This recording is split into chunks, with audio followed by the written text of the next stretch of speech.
contribua com a divulgação do Espiritismo participando do Clube Amigos da Boa Nova. Tenha mais informações através do telefone 0800 12 18 38. No programa de hoje estou com a doutora Elisa Pacheco falando um pouquinho mais sobre o espírito e a organização celular. Bom, Elisa, no nosso bloco anterior a gente estava falando, né, sobre o genoma, o projeto Genoma, onde os cientistas esperavam achar uma X quantidade, né, de material, só que foi uma quantidade muito menor do esperado, né? Bom, então a gente começa, né, com esses estudos do projeto Genoma a ver que o que era automático, né, tem muito mais coisas aí por baixo que a gente não pode explicar, né, que a ciência não consegue explicar. O que mais que você pode falar sobre isso? Bom, então, com essa descoberta de que a gente tinha aproximadamente 30 mil genes que eram, então, responsáveis pela produção de cerca de 100 mil proteínas, a gente mudou um pouco o nosso modo de enxergar as coisas, né?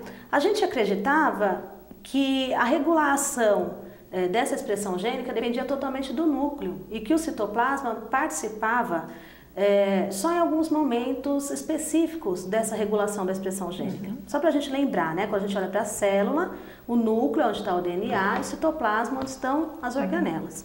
E a gente acreditava que esse citoplasma era um mero executor das ordens do núcleo. Bom, aí, a partir desta situação, a gente começou a ver, bom, então se eu só tenho 30 mil genes, o que está acontecendo? O mesmo gene leva à produção de diferentes proteínas. Mas como isso é possível, né? Se a produção da proteína depende da informação genética e se eu tenho proteínas diferentes, teoricamente tem informações genéticas diferentes. Mas aí, uma coisa que a gente achava que era exceção, a gente viu que é regra. Ou seja, processar essa informação genética no citoplasma.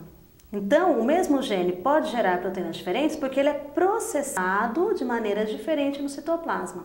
Dependendo da forma como ele é processado, ele vai produzir a proteína A, ou a B, ou a C. Bom, então daí a gente já vê um papel importante do citoplasma nesta regulação da expressão gênica.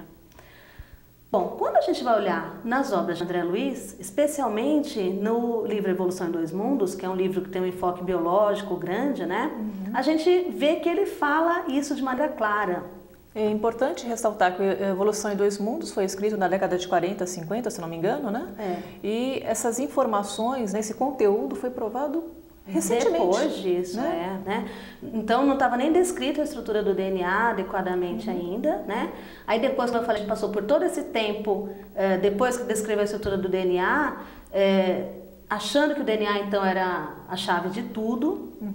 E André Luiz já disse isso então antes, né?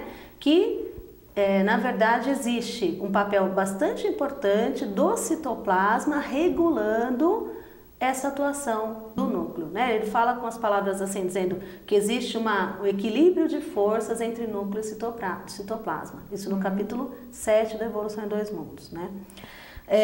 E também nesse mesmo capítulo ele fala uma coisa extremamente interessante. Ele fala que existem bióforos. O que ele diz que são bióforos? São pontos de energia no citoplasma através do qual o espírito se manifesta. E a partir disto, o que vai acontecer? Ele diz assim que a gente não pode alterar a estrutura que está no DNA, uma vez que ela está lá. Mas eu posso amenizar ou agravar as expressões dessa informação genética. Né? Ou seja, uma coisa que hoje na ciência a gente já entendeu também. O fato de eu ter um gene para determinada doença é uma certeza de que eu vou manifestar aquela doença? Não. Por isso existe toda uma questão ética em se fazer mapeamento, sondagens para determinados genes, né? Então, por exemplo, faço uma sondagem e vejo que eu tenho um gene que me predispõe a desenvolver Alzheimer. Será que eu devo fazer isso? Por quê? Porque eu vou ter Alzheimer ou não vou ter? Então, isso a ciência não consegue definir. Por isso existe uma questão ética. Então, onde entra essa explicação do André Luiz? Bom, o gene está lá. Agora, como eu manifesto energeticamente a minha expressão na regulação da expressão desse gene, vai determinar se eu desenvolvo ou não desenvolvo a doença, né? Então, existe algum ponto de integração, né, entre o espírito e esse funcionamento celular, se é que é essa a palavra que a gente pode usar?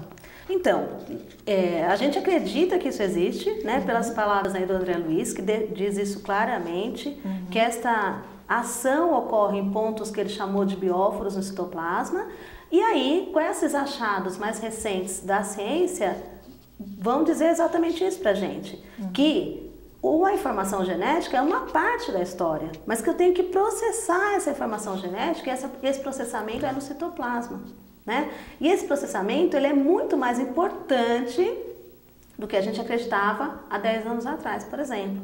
A gente acreditava que esse processamento era uma parte que existia, mas que estava tudo, como eu disse, pré-determinado no gene. E Sim, aí a gente vai vendo que não é bem assim. Então, isso cairia por terra, né? Aquela afirmação que é tudo automático, né? Existem interferências. Certamente, né? Cai por terra, porque, na verdade, se fosse tudo automático, existe um gene, esse gene vai ser expresso e acabou, né? E eu não posso interferir nessa questão. Cada dia mais, dentro da ciência também se verifica isso. Cada vez você está aumentando o nome, né? Dizendo que é uma modulação psico-neuro-endócrino, por exemplo, né? Que eu vou modular através dos hormônios, mas que depende do sistema nervoso, do ponto de vista das emoções, e isso tudo vai modular essa atividade celular, né? Então, um dos pontos que o André Luiz cita, são esses bióforos no citoplasma, né? Além disso, existe também uma outra questão interessante, que é uma organela chamada mitocôndria. Essa organela, ela é já há muito tempo conhecida como uma organela responsável por produzir ATP, que é uma moedinha energética que as nossas células usam para realizar inúmeros trabalhos. Então a gente precisa de energia para fazer contração muscular, energia para fazer transmissão de impulso nervoso, energia para a célula se dividir, e energia que as nossas células usam é uma energia que está acumulada numa moléculazinha chamada ATP. Certo.